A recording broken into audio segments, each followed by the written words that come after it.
जय माता दी दोस्तों। तो ब्रह्मचारिणी माता सेकेंड दिन जो है नवरात्र का, वो ब्रह्मचारिणी माता का है। तो ब्रह्मचारिणी माता का एक कथा है जो कि कुछ इस प्रकार है।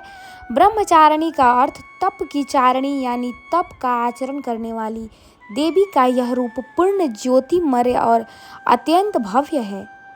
इस देवी के दाएं हाथ में जप की माला और बाएं हाथ में यह कमल कंडल धारण किए हुए हैं।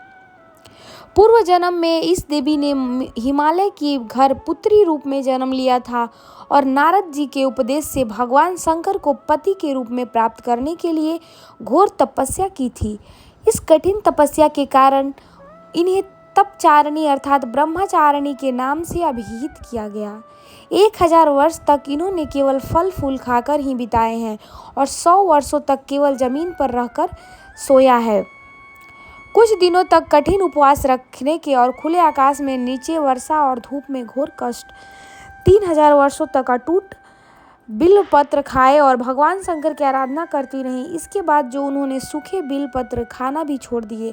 कई हजार वर्षों तक निर्जल और निराहार रहकर तपस्या करती रहीं। पत्तों को भी खाना छोड़ देने के कारण इनका नाम अर्पणा रखा गया। कठिन तपस्या के कारण देवी का शरीर एकदम क्षीण हो गया। देवी और देवताएं, ऋषि, सिद्धगण, मुनि सभी ने ब्रह्मचारिणी की तपस्या को अभूतपूर्व पुण्य कृत्य बताया, सराहना की और कहा, हे देवी, आज तक किसी ने इस तरह की कठोर तपस्या नहीं की है। यह तुम्ही से ही संभव थी। तुम्हारी मनोकामना जरूर पूर्ण होगी। भगवान चंद्रमौली शिव जी तुम्हें पति के रूप में प्राप्त होंगे। अब तपस्या छोड़कर घर लौट जाओ। जल्द ही तुम्हारे पिता तुम्हें बुलाने आ रहे हैं। नवरात्रि से पूर्ण होता है। नवरात्रि का ये कथा सुनने के बाद इस देवी की कथा का सार यह है कि जीवन के कठिन संघर्षों में से भी मन विचलित नहीं होना चाहिए। माँ ब्रह्मचारिणी देवी की कृपा से सर्व सिद्धि प्राप्त होती है। दुर्गा पूजा के दूसरे दिन इस देवी की पूजा और स्वरूप की उपासना होती है। दोस्तों, ये रहा आज का वीडियो जो कि सेकेंड डे माँ के लिए था। और माता रानी को क्या पसंद है क्या नहीं पसंद है। ब्रह्मचारिणी को ये चीज़ें बहुत ही ज़्यादा पसंद है। दूध और दही से बनी हुई चीज़ें, अड़हुल का फूल और कमल का फूल, चीनी और मिश्री, पीले रंग के कपड़े, वस्त्र, साड़ी जो भी है और फूल।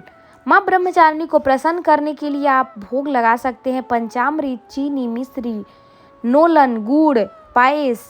एक बड़ा चम्मच गर्म दूध में केसर के धागे भिगोकर रख लें और एक बाउल में बचा हुआ दूध और दही मिलाएं। इस मिश्रण में शहद और चीनी मिलाकर तब तक हिला दें जब तक शहद और चीनी पूरी तरह घुल न जाए। अब घी के मिश्रण में अच्छी तरह मिलाएं। अब केसर वाला दूध डालकर सभी चीज़ों को धीरे धीरे हिलाते रहें। अच्छी तरह मिला लें। इसमें कटे हुए मेवे, गंगाजल और तुलसी के पत्ते डालकर ब्रह्मचारिणी माँ को भोग लगाएं। दोस्तों, देवी माँ ब्रह्मचारिणी को अड़हुल का फूल और कमल का फूल बहुत ही ज़्यादा पसंद है। तो आप लोग माता का पूजा करें तो बहुत ही ज़्यादा उनके लिए आप ये सब चीज़ें प्रयोग करें। माता रानी को पीला रंग बहुत पसंद है। तो आप माता रानी के लिए कोई भी कपड़े लाएं, साड़ी, सूट या दुपट्टा या चुनरी, तो आप पीले रंग का लाएं। दोस्तों, ये रहा आज का जो था ब्रह्मचारिणी माता के लिए ये कथा।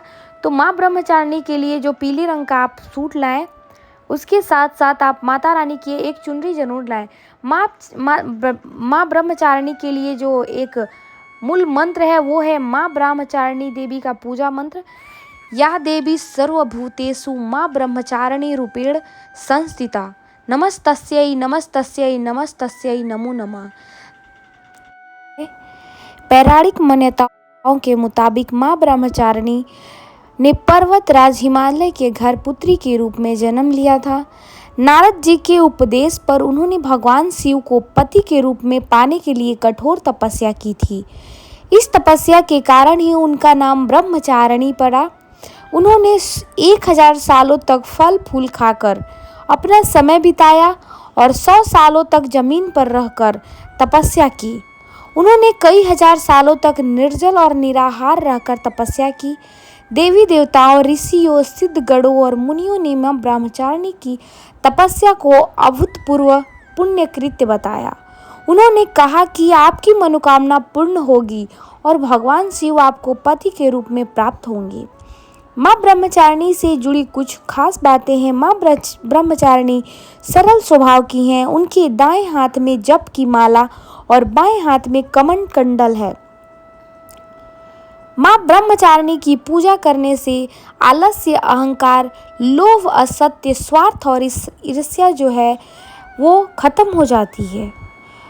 दोस्तों, माँ ब्रह्मचारिणी की जो पौराणिक कथा है वो मैं इस वीडियो में आप लोग को बताने जा रही हूँ। तो दोस्तों, आप लोग आराम से और धैर्य से सुने हमारी इस वीडियो को, जो कि आपके लिए बहुत ही फलदायक होगा। तो चलिए स्टार्ट करते हैं माँ ब्रह्मचारिणी की कथा।